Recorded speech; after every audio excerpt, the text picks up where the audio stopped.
Happy Hanukkah. My name is Ronit Tsadok, and I'm one of the rabbis here at IKAR. The question that I want to think about together tonight is, when should we be lighting Hanukkah candles? And the Talmud, Masekhet Shabbat 21b, asks this question and says, from the time that the sun sets up until the time that the foot traffic ends in the Shuk, in the marketplace. And specifically, the Talmud says, until the feet of the tarmoda'ei are done in the Shuk. But what does it mean that we light from when it's dark until the last people leave the marketplace? So there's one understanding, one explanation that's the most well-known explanation, which is whenever you're able to light anywhere between those times, then you can light. Because we need to make sure that we're performing the mitzvah, the obligation of pirsumei, nisa, of publicizing the miracle by having our Hanukkah candles in our window or outside our door, and it needs to be seen by people. And so as long as there are people leaving the Shuk, leaving the marketplace, we can still light our candles so those can be seen.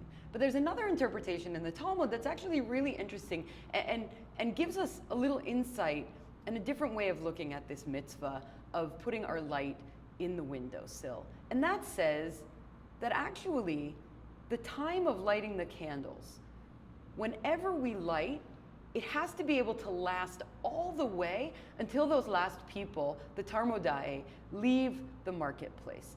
It's not about us.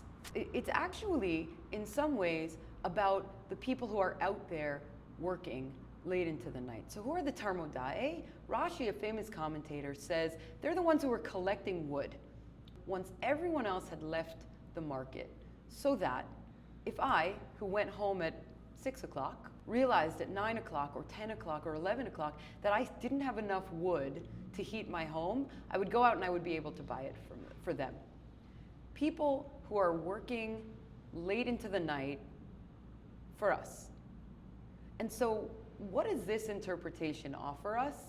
Well, it's less about my candles being the light and being seen by other people, and maybe it's a little bit more about us making sure that we see them and that we pay attention to people who are out there in the world long after maybe we've made it home and are cozy in our homes ourselves, and ensure that we're actually seeing their light. These tarmoda'ei, the people who collected wood, are literally the people who enable us to have light in our homes. What do we need to do in order to see those who are still out in the world, who are helping to make it possible for us to have light in our homes, and to see them and to look in their eyes, to recognize their value and their dignity, and to shine our light both directions. Hanukkah Sameach.